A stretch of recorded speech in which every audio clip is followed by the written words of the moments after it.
Hello everyone. This video is a brief introduction to the poetic works of Edward Kamau Braithwaite in general and his poem titled Negus in particular. Kamau Braithwaite was a Caribbean poet, a poet from Barbados who lived from the year 1930 to 2020. His original name was Lawson Edward Braithwaite. He also published his poems with his name as Edward Braithwaite and Edward Kamau Braithwaite. He was widely known as one of the major poetic voices in the Caribbean literary canon. More than a poet, he was a scholar, a historian, a performer, an archivist, and an activist.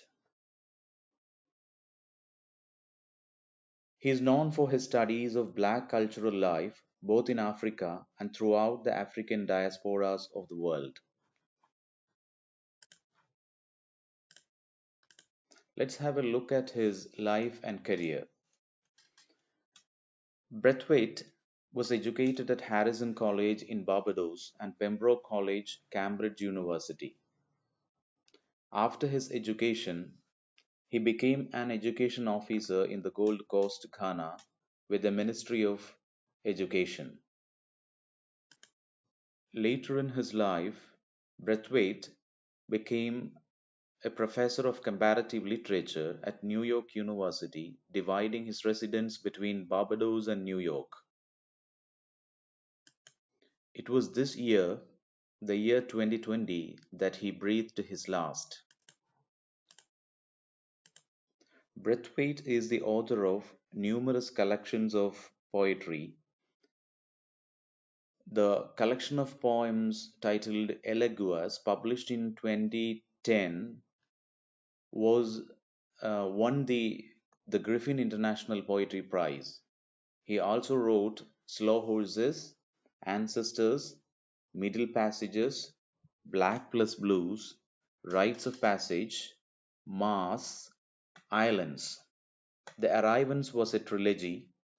It was published in 1973. Our Ancestral Heritage, a bibliography of the roots of culture in the English speaking Caribbean, and Barbados Poetry, a checklist, Slavery to the Present. He was into cultural as well as political activism and was the co founder of the Caribbean Artists Movement. He also won a number of national as well as international awards for his poetic achievements. Before we move on to the detailed discussions of his poems, let's have a look at Caribbean literature. Caribbean literature is the term generally accepted for the literature of the various territories of the Caribbean region, the region between two Americas, the North American continent as well as the South American continent.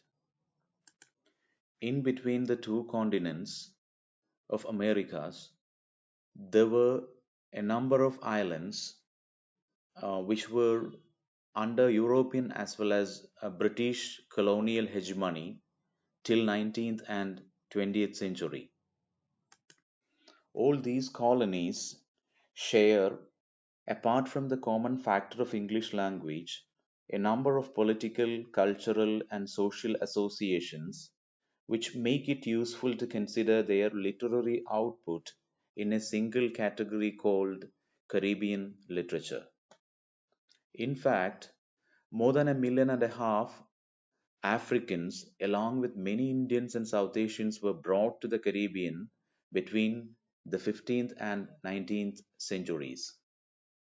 So, the literary articulations of the people of these Caribbean islands were largely written in Spanish, French, or English languages because predominantly these islands were the colonies of the Spain, France, and the Great Britain. So, The literatures of Anguilla, Antigua, Barbuda, Aruba, Bahamas, Barbados, Belize, the British Virgin Islands, Dominica, Grenada, Guyana, Jamaica, Saint Martin, Saint Kitts, Saint Lucia, and Trinidad and Tobago, Turks and Caicos all come under the broader category called Caribbean literature.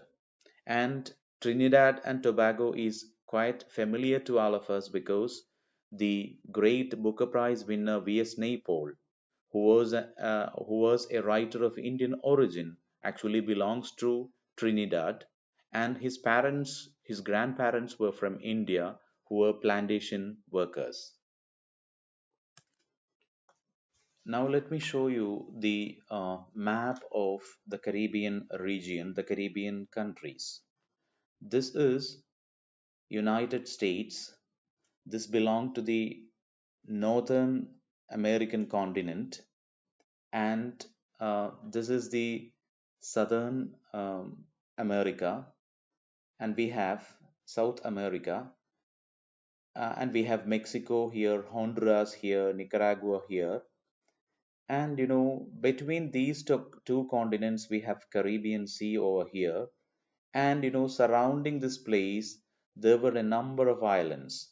We have Cayman Islands here, we have Jamaica here, we have the Bahamas here, we have Turks and Caicos here, we have Virgin Islands here, we have Angula here, we have Saint Martin here, Barbuda here, Antigua here, and it was here that Barbados, the place of Braithwaite's native land, and we have Trinidad and Tobago here.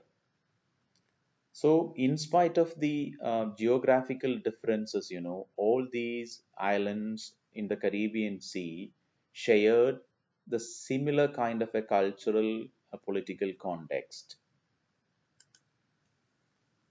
Now, let's have a glance at the Caribbean poetry and the prominent figures in Caribbean poetry.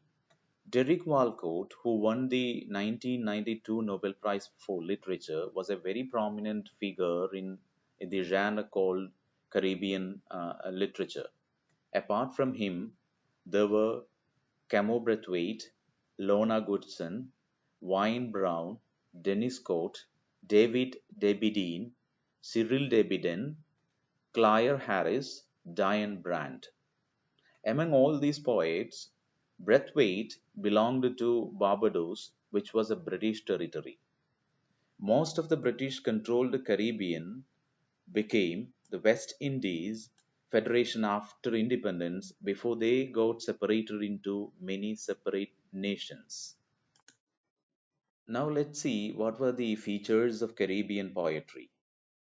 In fact, in the beginning, in the initial stage of being a colonies of all these European countries, the Caribbean poetry was only an offshoot or an imitation of the models of colonial powers.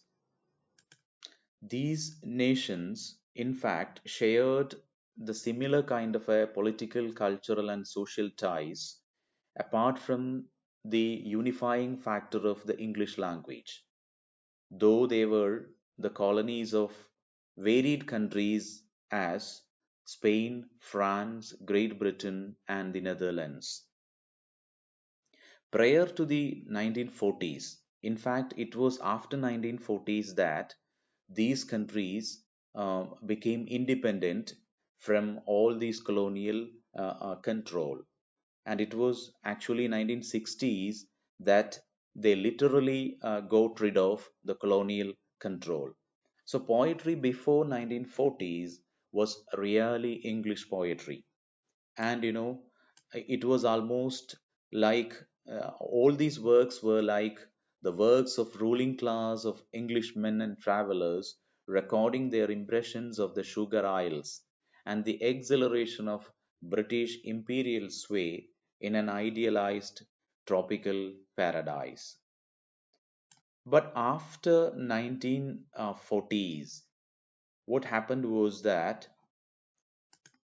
so the writers, the younger generation in the post-colonial context, began to retell their bitter experiences of colonization, and they began to write back to the sender or back to the empire. So what we find in the Caribbean poetry in the post-colonial context is that the writing became rather counter-discursive in nature. And if you look at the thematic concerns of these writings, Caribbean literature in general and Caribbean poetry in particular, we can find that there were themes of innocence, exile, return to the motherland, resistance and survival, engagement and alienation, self determination and domination.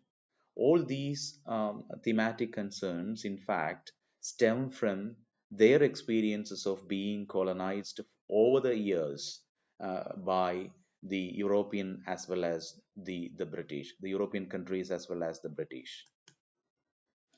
Caribbean poetry is often used synonymously for West Indian poetry, and it was after the mid 1970s and 1980s that Caribbean poetry gained increasing visibility with a publication in Britain and North America of several anthologies.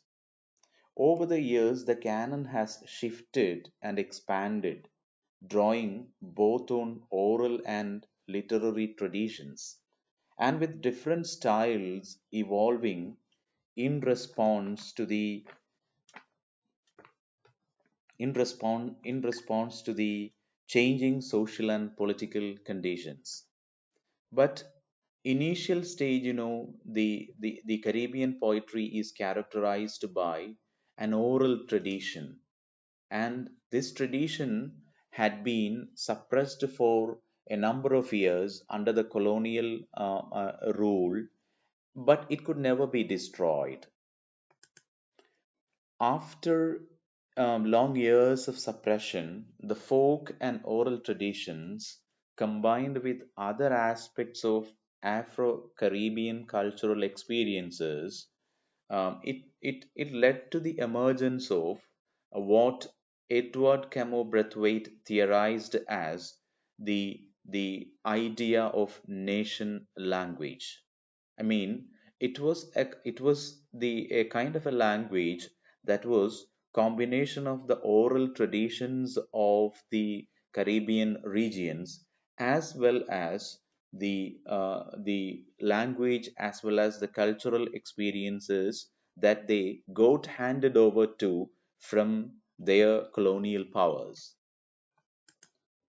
Regarding this idea of nation language, Braithwaite in one of his texts tells that English is an imperial language, as are French and Spanish. We also have what we call Creole English, which is a mixture of English and an adaptation that English took in the new environment of the Caribbean when it became mixed with the other imported languages. We have also what is called a nation language, which is the kind of English spoken by the people who were brought to the Caribbean, not the official English now, but the language of slaves and laborers, the servants who were brought in. So, nation language was a term coined by Camus Braithwaite to describe the work of writers, that particular kind of way of writing from the Caribbean and the African diaspora in a known standard English. So, to brief, these were a few features of the Caribbean poetry, and we will have a detailed discussion of the poem titled Negus in the coming video. Thank you.